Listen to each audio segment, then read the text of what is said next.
네, 안녕하십니까. 슈팅마스터입니다. 오늘 2020년 7월 8일 장이 마감됐고요. 어제에 이어서 거래소에서는 좀 보합권에서, 약보합권에서 하루 종일 좀 지지부진한 모습으로 등락을 보였고, 또 반면에 코스닥 시장에서는 5G 섹터를 중심으로 해서 기술주들을 중심으로 좀 상승을 하면서 마감을 했는데요. 오늘도 전체적으로는 5G 섹터 종목들을 제외하고는 좀 산발적인 이슈와 뉴스들로 좀 개별 종목 장세가 나타난 하루였습니다. 오늘 시장은 좀 어땠는지, 또 어떤 뉴스와 이슈, 특징주들이 있었는지 함께 살펴보도록 하겠습니다. 먼저 시장 점검부터 좀 하자면, 오늘 코스피는 전장 대비 0.24% 하락한 2158.88포인트로 마감을 했고, 코스닥은 전장 대비 0.90% 상승한 765.96포인트로 마감을 했습니다. 수급은 거래소에서는 외국인과 기관이 각각 3,439억, 2,751억 순매도를 보였고, 개인은 6,231억 순매수했습니다.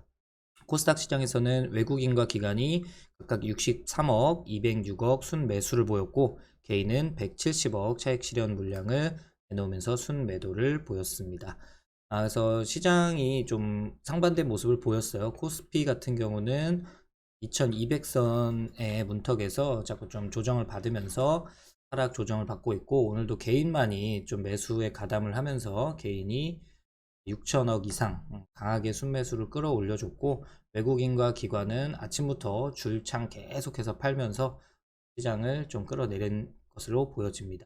반면에 또 코스닥 시장에서는 개인이 아침에 오전장에 순매수로 크게 매수세를 좀 보였다가 점점 줄어들면서 차익 매물을 실현을 했고, 또 오후장 들어서부터는 순매도로 전환을 했고, 외국인과 기관은 아침장, 오전장에는 좀 순매도를 보이다가 오후장 들어서 기관부터 순매수로 전환을 했고, 외국인도 오후장, 막판에, 장 후반에 매수를 살짝 보이면서 거의 동등하게 끝난 상태로 보여집니다. 그래서 차트를 보면서 좀 설명을 드리자면, 오늘 코스피는 계속해서 좀 지지부진한 흐름을 좀 보이고 있습니다.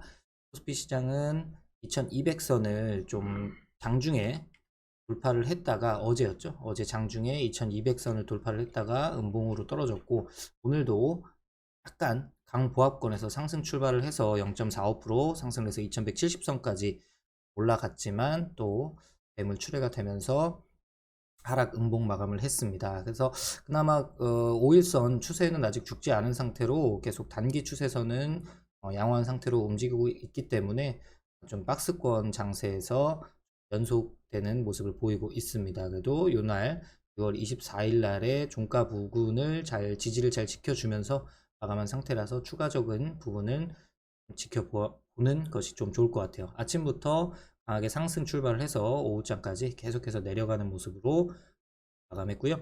코스닥 시장에서는 양호한 모습을 보였죠. 그래서 요날에 시가 760선을 오늘 강하게 좀 돌파를 했습니다. 그래서 아랫꼬리로 살짝 장중에 아침장에 음봉 전환을 하기도 했었는데, 그래도 바로 양봉으로 만들면서 또 오늘 고가를 갱신을 했습니다. 그래서 양호한 상태로 좀 기술주들이 나스닥과 관련해서도 우리나라에서도 코스닥 시장이 좀 상대적으로 좀 강한 흐름을 계속해서 이어나가고 있다. 그래서 제가 시장에서도 계속 말씀드리고 있지만, 코스닥의 시장이 유동성도 굉장히 좋고 테마 순환매가 빠르게 일어나면서 또 주도주들이 IT와 또 5G 기술주들이 좀 강세를 보이고 있기 때문에 그런 부분에서는 좀 지속적으로 상승이 나오지 않을까, 그렇게 예상이 됩니다. 자, 이 정도로 오늘 시장 한번 살펴봤고요. 주요 이슈들 체크 한번 하도록 하겠습니다. 첫 번째로는 미국에서 신규 코로나 확진자가 6만 명이, 일일 신규 확진자가 6만 명이 돌파를 했습니다. 그래서 텍사스주랑 캘리포니아주에서 하루 10,000명이 넘는 코로나 신규 확진자가 발생을 했고, 또 일일 신규 확진자는 6만 명을 돌파했고, 누적 확진자는 300만 명을 넘어선 상태입니다. 이는 미국 추정 전체 인구 약 3억 2,900만 명의 약 1% 정도에 해당하는 숫자고요. 뭐 100명당 1명꼴로 코로나에 걸렸다고 보시면 될 것 같습니다. 그리고 코로나가 계속해서 변종 코로나로 바뀌고 있어서 최소 이제 전망이 나오고 있는데, 종식까지는, 코로나가 완전 종식까지는 짧으면은 올해부터 1년, 그리고 길게는 약 3년까지도 걸릴 가능성이 있다고 발표를 하면서 또 코로나 관련된 뭐 진단 키트라든지 치료제 관련된 그런 뉴스들이 있는 종목들이 좀 움직임을 보였습니다. 그리고 번외로 또 미국이 지금 코로나19 대응에 대해서 불만을 표출을 하면서 트럼프 대통령이 WHO의 탈퇴를 공식 통보했기 때문에 절차를 거쳐서 내년 7월 6일 날 탈퇴가 되게 됩니다. 이거는 미국과 중국에 대한 좀 유리하게 WHO에서 그렇게 했다라고 또 말을 했기 때문에 미중 간의 갈등 관계에서도 그런 부분이 좀 부각되지 않을까 예상이 됩니다. 두 번째 뉴스에서는 오늘 이재명 경기도지사 관련주들 흐름이 굉장히 강하게 나왔습니다. 그래서 이재명 범여권 차기 대선주자 여론조사에서 이낙연 의원하고 이재명 경기도지사의 지지율을 격차가 이제 한 자릿수로 좁혀졌다라고 여론조사 결과가 나왔습니다. 이재명 지사의 지지율은 20%로 20%대에 진입을 했고 이낙연 의원이 28.8%로 1위, 그리고 이재명 지사가 20%로 여권에서는 2위를 차지했고요. 이어서는 뭐 김부겸 전 의원이 3.3%, 박원순 시장도 2.6% 정도를 보이고 있고 범야권 대권 주자 후보들은 모두 10% 이하의 낮은 지지율을 좀 보이고 있고 그 중에서도 선호도 1위는 홍준표 의원이 8.5%로 차지를 하고 있고요. 2위는 안철수 대표가 8.4%로 차지를 하고 있습니다. 야권의 지금 대안으로 좀 급부상한 윤석열 검찰총장은 조사에 포함되지 않았기 때문에 그런 결과가 나온 것 같습니다. 그래서 이제 이낙연 지금 의원이 좀 4.5%포인트 떨어졌고 이재명 지사가 요즘 좀 핫합니다. 경기도에 사시는 분들은 그 재난지원금 같은 경우도 굉장히 좋아하면서 지지율이 좀 올라가고 있기 때문에 관심 있게 좀 살펴볼 필요가 있고요. 지금 대선 주자들의 정치 테마주들이 2차 랠리가 시작된 걸로 보입니다. 그래서 누가 당선이 되든 그거는 상관이 없습니다. 사실 주식에서는. 그래서 이낙연, 이재명, 윤석열, 그리고 홍정욱도 포함이 되는 것 같아요. 요즘에는. 요 정도 4명 정도로 압축해서 정치 테마주를 하시는 분들은 이렇게 보시면 될 것 같습니다. 세 번째 뉴스는 지금 비건 대표가 어제 방한을 했죠. 그래서 대북 정책 특별 대표가 북핵 수석 대표 협의에서 북한과 대화를 재개할 경우에 유연한 입장을 가지고 있다고 발표를 했고 한국 정부의 남북 협력 노력을 강력히 지지하겠다라고 밝히면서 경협주들도 좀 좋은 모습을 나타냈습니다. 그리고 또 최근 북한의 미국과 마주 앉을 생각이 없다는 입장을 밝힌 것과 관련해서는 우리는 북한과 만남을 요청하지 않았다라고 받아쳤고요. 이번 주 방한한 것은 우리의 가까운 친구와 동맹을 만나기 위해서다라고 밝히면서 먼저 만남을 요청하지 않았다라는 것을 강력하게 얘기를 했습니다. 뭐 이 정도로 오늘은 이슈가 있었고 번외로 이외에 좀 어제 정세균 총리가 경부고속도로 개통 50주년 기념식에서 친환경도로 건설을 적극 추진하겠다라고 말을 하면서 지하고속도로 관련 이슈가 발생을 했고요. 또 미 상무부에서 오늘 한국산 냉형 강판에 대해서 반덤핑 과세를 면제하는 내용의 최종 판결 결과가 나오면서 관련주들 움직임을 좀 보였습니다. 오늘 이슈들 관련해서는 이 정도로 마치고 어떤 특징주들이 있었는지 한번 살펴보도록 하겠습니다. 먼저 오늘 코로나 관련돼서 시젠 진단 키트 관련주죠. 시젠이 가장 강한 흐름을 이어갔습니다. 시젠은 오늘도 장중에 12%, 약 13%까지 급등을 했고 종료에도 10% 마감을 하면서 계속 좋은 흐름을 보여주고 있고요. 요날 이렇게 길게 보면 고가권이긴 하지만 이런 박스권을 강하게 지금 돌파를 했고 시젠이 지금 2분기 실적 발표에서 실적이 엄청나게 뭐 3000% 이상 성장한 것이 발표가 될 거로 예상이 되기 때문에 실적주에서도 실적 기대 관심주에서도 말씀을 드렸다시피 좋은 흐름을 이어나가고 있고 충분히 추가적인 상승 여력은 나올 수 있을 거라고 예상이 됩니다. 전일에 이어서 신풍제약도 장 초반 17%까지 급등을 했다가 좀 꼬리를 달고 내려오기는 했는데 흐름을 좀 이어나가고 있고요. 신일제약도 마찬가지로 장중에 16%까지 급등을 했다가 꼬리를 물고 내려왔지만 좋은 모습을 좀 이어나가고 있다. 그 정도로 보시면 될 것 같습니다. 두 번째로 오늘 이재명 관련주들이 아주 강한 흐름을 다 보였습니다. 그래서 동신건설은 상한가를 달성을 했고요. 에이텍, 에이텍 TN 두 종목 다 상한가를 달성을 했고, 프리엠스도 24.79%까지 상한가에 갔다가 왔을 거예요. 그렇죠? 상한가를 찍었다가 좀 풀리면서 마감을 했고, 토탈소프트 마찬가지로 20% 상승으로 마감을 했습니다. 그래서 오늘 상한가를 이런 하단권에서 동신건설도 하단권에서 이렇게 강하게 상한가를 달성을 하면서 이런 장기 박스권을 돌파를 했기 때문에 추가적인 상승 탄력이 좀 잘 나올 것 같아요. 이런 긴 구간의 박스권을 오늘 상한가로 깔끔하게 돌파를 했고, 거래대금은 그렇게 크진 않나요. 170억 정도 터지긴 했는데 유심히 좀 살펴볼 필요가 있을 것 같고, 에이텍과 에이텍 TN도 마찬가지로 좋은 흐름을 좀 이어나가고 있습니다. 에이텍 같은 경우는 상승 정배열 초입 구간으로, 완전 정배열 초입 구간으로 이렇게 또 상승을 한번 줬고, 좀 밑에가 좀 낮았긴 했지만 쌍바닥을 만들고 상승이 나왔기 때문에 이런 부분도 조정이 나올 때 또 매수 관점에서 한번 보시면 좋을 것 같고요. 에이텍 TN도 동일한 흐름입니다.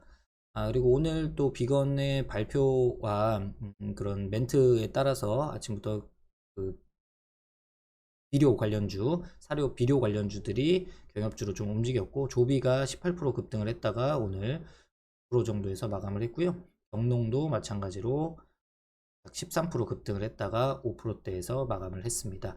철도주 관련해서도 대아티아이가 오늘 아침에 10% 급등을 했다가 좀 많이 빠지면서 2.5% 마감을 하기는 했는데, 지속적으로 이런 경협주들도 마찬가지로 살펴볼 필요가 있습니다. 물론 장기적인 부분에서는 테마가 당연히 수그러들면 좀 빠지고 조정이 나오겠지만, 좋은 종목들은 살펴보시면서 조정 구간에서 매수 관점으로 추이를 살펴보시면 좋을 것 같습니다. 세 번째로 어제도 경부 고속도로 개통 기념식에서 정세균 총리 발언으로 지하고속도로 관련해서, 고속도로 관련주는 아닌데 그런 SOC라든지 그런 부분으로 관련주들이 움직임이 많이 보였고요. 특수건설이 오늘 긴 음봉으로 끝나기는 했는데 아침 시초가부터 16% 급등을 하면서 장중 18%, 종가에는 2.3% 음봉이긴 하지만 가격상으로는 양봉입니다. 이런 것도 좀 살펴볼 필요가 있을 것 같고, 동아지질도 마찬가지 흐름이었고요. 이화공영 마찬가지, KT 서브마린 급등 이후에 음봉 마감. 그나마 LOT 백큐미 좀 가장 강한 흐름을 보였어요. 그리고 이런 고점을 계속 돌파를 하면서 상승 흐름을 이어나가고 있습니다. 그리고 이렇게 21선, 61선, 121선이 차례로 있는 완전 정배열 초입 구간에 들어와 있고, 거래량도 그래서 갱신을 하면서 이렇게 상승 추세를 이어가고 있기 때문에 이런 종목들도 관심 있게 보시면 좋을 것 같습니다. 오늘 주요 섹터에서는 요즘에 뭐 섹터나 테마가 강하게 좀 형성이 되면서 움직이는 부분이 많지 않은데, 오늘은 5G 섹터가 시장을 코스닥 시장을 좀 견인하지 않았나 그렇게 예상이 됩니다. 그래서 서진 시스템이 장중에 19% 가까운 18.99%까지 급등했다가 14% 마감을 한 상태인데, 상당히 또 5G 관련해서는 지금 실적 기대감들도 나옵니다. 물론 2분기가 거의 바닥을 찍었다라고 보시면 될 것 같고요. 3분기 이후로는 또 5G 관련돼서 수주라든지 그런 부분에 기대감이 굉장히 많아요. 5G 관련주들은. 서진 시스템 좋은 흐름 보였고, 에이스테크 이거는 계속해서 상승을 하고 있죠. 이거는 지금 신규 매수 관점보다는 조정 구간에서 또 지지가 어디서 형성이 되는지 그런 부분 좀 살펴보시면서 매매를 이어나가시면 좋을 것 같고, 유비쿼스도 마찬가지로 상승 수익 구간에서 이런 거는 그렇게 고점은 아닙니다. 물론 하단권 대비해서는 많이 올라온 상태이긴 하지만 하락 추세에서 상승 전환을 해서 상승 초입 구간이기 때문에 이런 또 전 고점을 돌파를 했으니까 조정이 나오면 약 39,700원 부근에서 또 매수 관점으로 좀 지켜보셔도 좋을 것 같습니다. HFR도 오늘 좀 61선을 위로 올라와 주면서 또 상승 추세를 이어갈지 한번 살펴보시면 좋을 것 같고요. 그리고 오늘 또 뭐 그린 뉴딜 관련해서 풍력 관련된 종목들 중에 CS 베어링이 자꾸 장중에 급등했다가 지금 꼬리를 물고 내려오는데, CS 베어링도 오늘 약 9.29% 마감 장중 13% 급등을 하면서 계속해서 신고가를 경신을 하고 있습니다. 그래서 이런 종목들은 신규 상장한 지 얼마 안 됐어요. 작년 11월 달에 상장을 했기 때문에, 그리고 이런 고가를 계속 신고가를 만들어내고 있기 때문에 위에 매물대가 없어서 지금 유동성이 굉장히 풍부한 장세이기 때문에 그런 종목들은 수급이 조금만 들어와 주면 탄력이 굉장히 잘 붙습니다. 그래서 좀 보시면서 또 매수 관점에서 조정 구간에서 매수를 한번 해보시는 것도 나쁘지 않을 것 같습니다.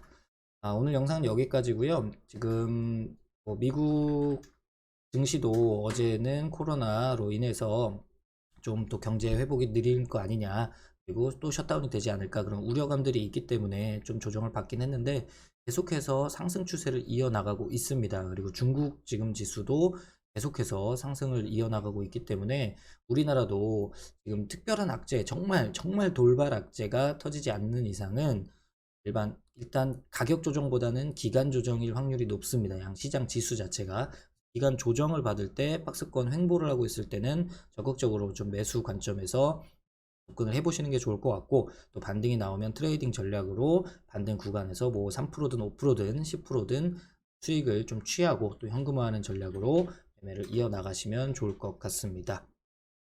오늘은 여기까지고 또 내일도 좋은 모습으로 좋은 종목으로 좋은 결과 만들어 볼 수 있도록 하도록 하겠습니다. 좋은 저녁들 보내시고요.